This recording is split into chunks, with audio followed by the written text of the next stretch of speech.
Hey, this is Edward today, and we're going to go today through a quick consulting client trying to acquire a 1.1 million EBITDA cash flowing car wash business from an on-market deal. And we're going to look into this deal and kind of dissect some of the issues in the deal. And the car wash is at $3.4 million in value. And I was basically being a bit suspicious already when I saw the actual deal. And I want to essentially confirm a few things before we send in an LOI to a deal like this. So my question was, yeah, the listing looks good. It looks like an interesting business, but is it an actual good business acquisition for you? And the client was in agreement with me eventually when we done the math. So he was saying, yes, you're right to be suspicious, and there's a few issues that I noticed. So first things first is let's look into some of the key numbers and key operating facts that we got from just the information, not by talking to the business. So first of all, we've looked at, and there's a few essentially operating facts. So first of all is the total number of members in that car wash business, which is around 1,000 members, I believe. Again, we need to confirm a lot of these numbers. And then we also saw a different number, which is called year-to-date car count, and the listing was actually posted right now in January. There's 15 days going through January. So year-to-date car count, 31,000. Now, we think that's not the actual volume of cars that were being washed in the tunnel. It is a tunnel for 125 square feet, and it has like 15 vacuums, and there's a frontage road, essentially the traffic, 26,000 plus cars a day and things like that. So that kind of gives you an indicator of like some of the confusion and some of the issues as far as potentially the value of a business and where that value actually comes from. We can sort of reverse engineer right now the revenue. We can look into the net profits without even looking at the P&L, without even seeing that. We can kind of calculate that right away. So that's why I was a little bit more suspicious. So first of all, you can actually calculate membership revenue alone. So if you have, let's say, 1,000 customers, typically these express washes in that particular area, based on our due diligence that we've done, they're going to make in between 25 to 40 bucks a month, right? And in some cases 30 to 35. So we've used the math in between 30 to 35 without margin of error, and we've calculated the 30,000 a month or 30,000 a month, which is the 1,000 members times the 35 pricing. That gives us a monthly fee.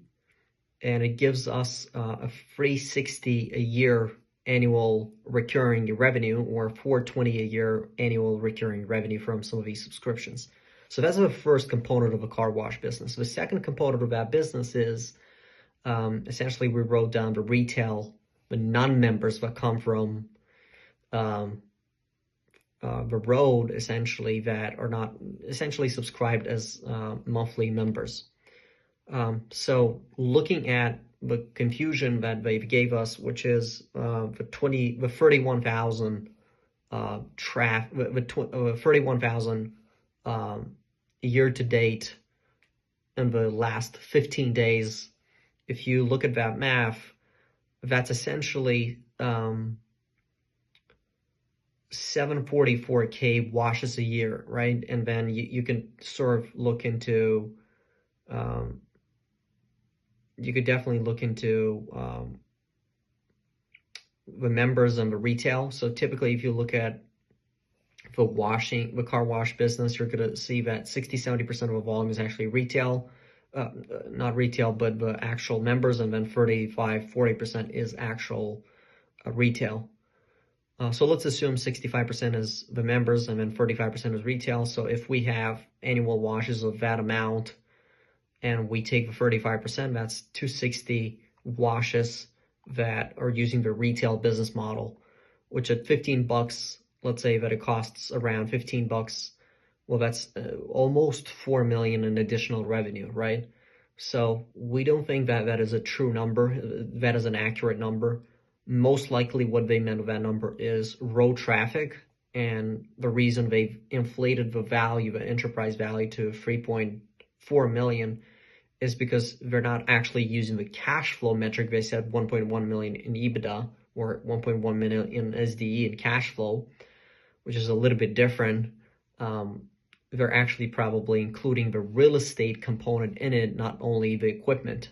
So from an operational standpoint, yes, you can wash 31,000 cars in 15 days. That's not a problem. You can do that, but you need to work long hours, like 14 hours a day. You need to have tight load spacing, like every 22 square feet, you're basically going to do that.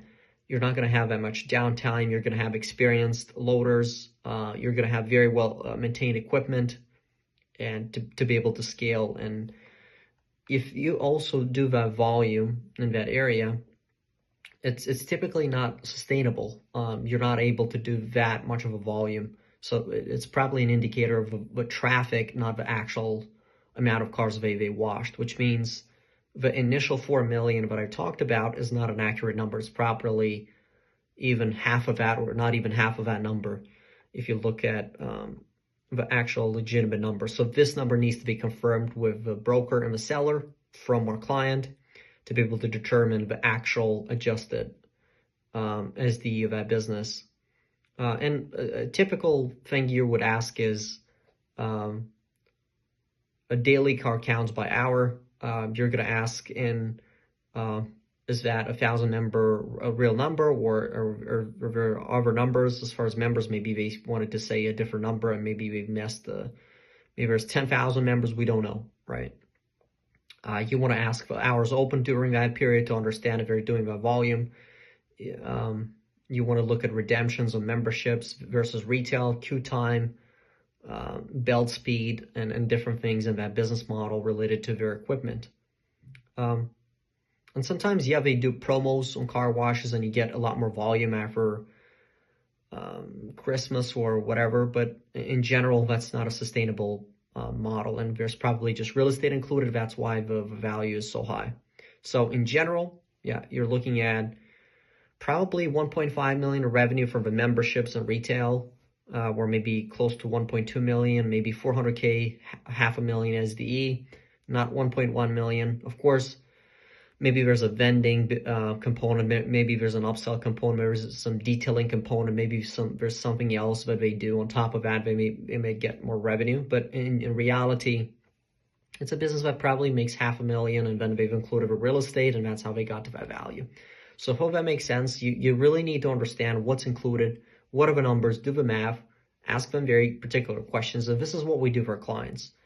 When our client shows us a particular deal, we go deep into the deal and try to understand the operations of the mechanics to be able to build a story that will eventually get capital, will eventually get lending, will eventually get investors that we need to be able to help our client close the deal.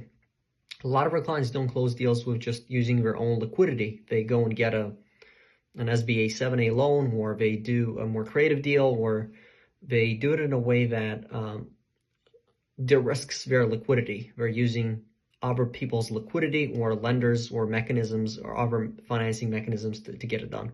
So hopefully this was insightful for you, because it's more of a actual real deal that I worked on today, and we've looked into it. And if you want to see more of these videos, just essentially subscribe to whatever channel you're seeing here, and send me a DM if you want to see essentially the documentation on some of the calculations we've done, so that you can look into it yourself if you're buying into a company similar to this, and you can kind of see the logic we use to find out some of these quick things. And hopefully I can get on a call with you and show you some of these numbers. Thank you.